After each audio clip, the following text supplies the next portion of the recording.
Well, hello, everyone. This is John Byrne with Poets and Quants. Welcome to Fridays with Sandy Kreisberg, founder of hbsguru.com, of course. Hello, everybody. Welcome to the Friday show. We've got an exciting candidate here. John, do you want to? Well, Mr. Candidate, why don't you tell us, why don't you step in here and just give us a 60-second introduction, beginning with your name. So hi guys, my name is Mustafa Awad. I'm currently entering my final year at the American University in Cairo. I'm currently a double major student in finance and economics and minoring in math. And I'm planning on applying for deferred MBA programs in the US this upcoming year. So what we got here is a 2+2 candidate from the University of Cairo.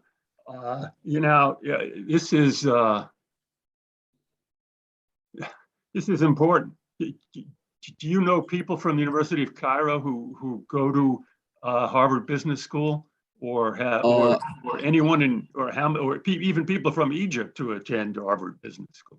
So people in Egypt, very, very few, and from my university as regular admits to master's programs, very few. And to my knowledge, no one has applied or been accepted into a 2+2 program. Yeah. Hey, John, is that good or bad? Are they going to say, well, I never heard of this guy. We never heard of Egypt. No one's ever applied from there. What's going on?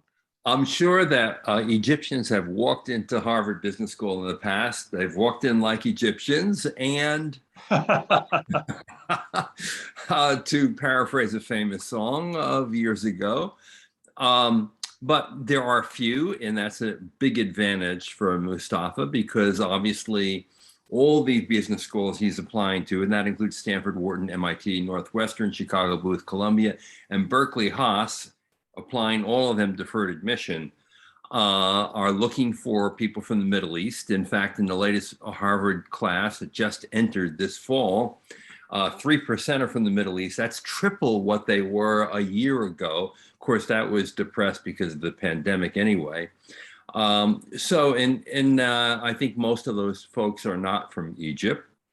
Yeah, so I agree with real that. plus, real big plus. Yeah, so they like, I think being from Egypt would be a real plus. I agree.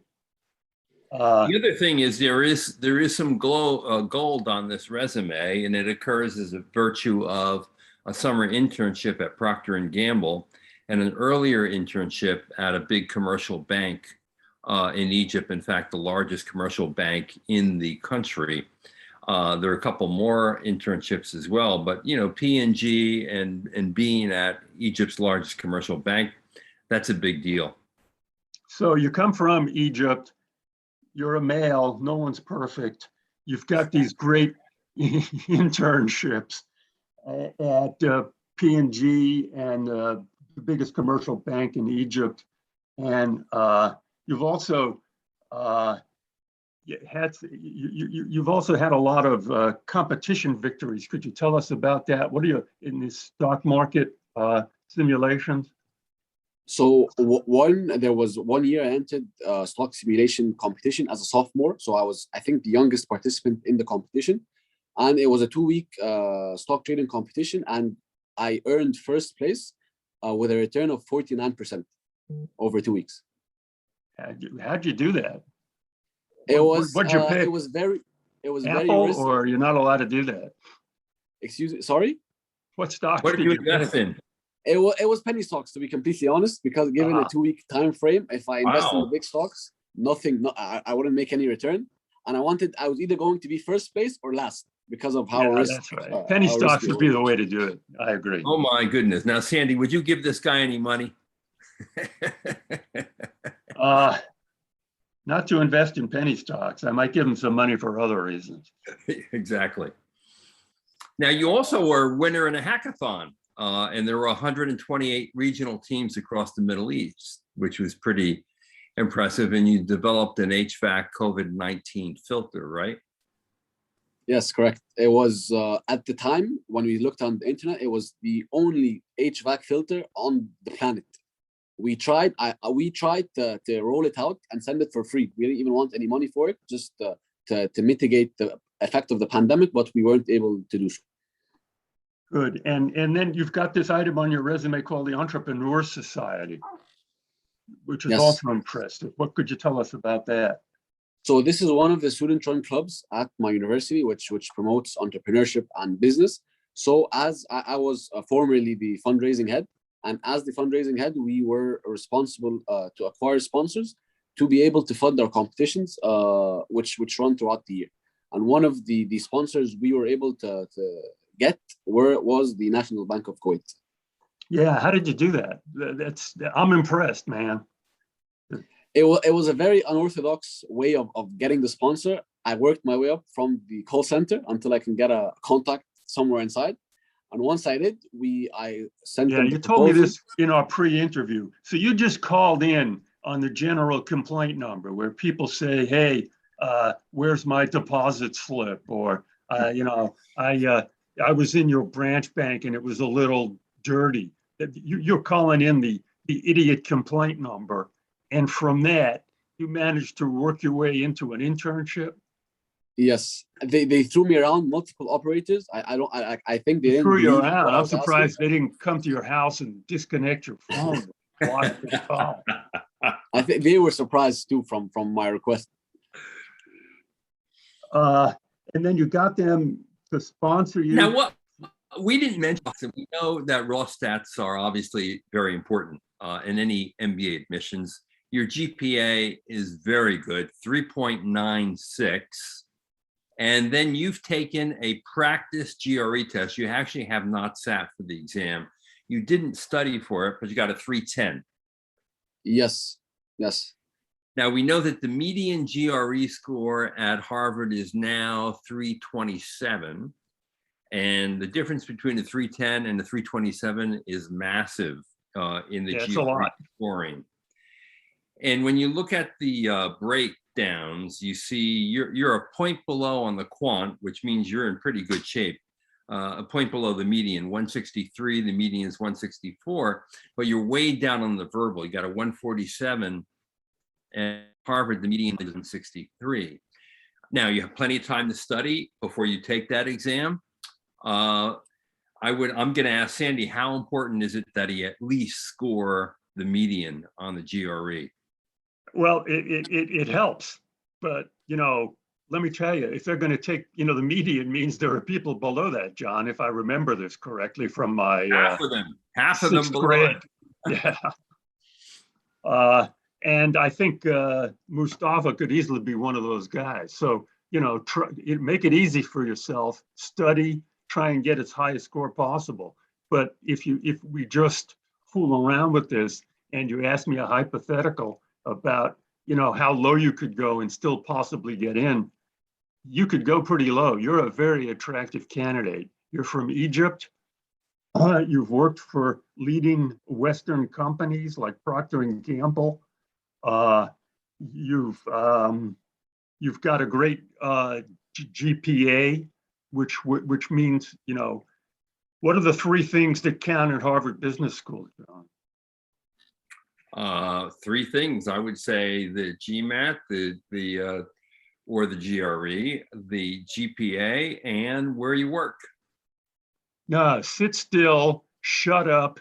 That, yes, okay. Which your GPA proves you can do. Yeah, that's what they like about the GPA. It means you can sit still, shut up, and eat crap and spit it back. Those are the three qualities you need. Those are the three qualities that are really valued at Harvard Business School. Now, the other thing that's sort of allow me to add, in business. Oh yeah. Those things are valued in business. That's why John and I don't fit in. And that's why Mustafa probably wants to become an entrepreneur and go back to Egypt and maybe make a difference. But one interesting thing I'm just going to mention is Mustafa comes off as very articulate. And so even though it's a practice test, the lower score on the verbal is kind of surprising to me. And I would think that he might even get away with a low verbal score if he gets an interview, because he comes across good point. Yeah, very impressively.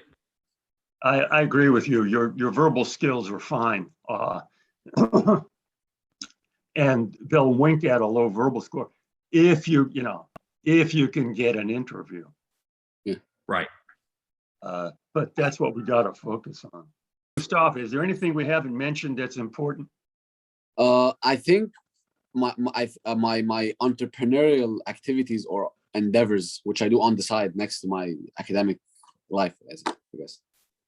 You've got this item on your resume called Entrepreneur Society, and you acquired the money from the Bank of Kuwait through cold calling. Yeah. What else? I don't think it's mentioned on my CV, but I currently am working on this chicken farm, where I developed this alternative feed. So conventionally, chicken feed is 70% of costs in any farm chicken business.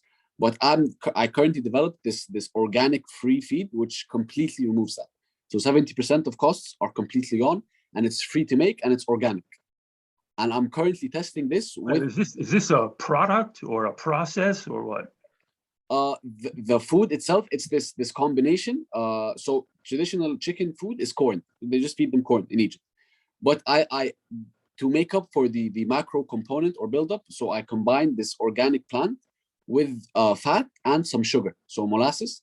So I put them all together in a set formula to match the macro breakdown. And currently, as it stands right now, the chicken, they're reacting well to it. So if it does work, I currently created a chicken farm with 70% less costs than the market. Boy, why don't you just stop fooling around with John and me and start a company and go to some venture capital? I'm not kidding. Go and sell those chickens to Kentucky Fried Chicken. Is there any protection on this? You have a patent position, or is this just your idea? No. The thing in Egypt, product liability laws are they're non-existent. So if whatever you do, you can copy it. So this project is currently small, and until I'm positive that's protected, that's when I'll scale. But as it stands right now, it's a very small farm. Now, that's a great story. I'm interested. How in the world did you get interested in feeding chickens?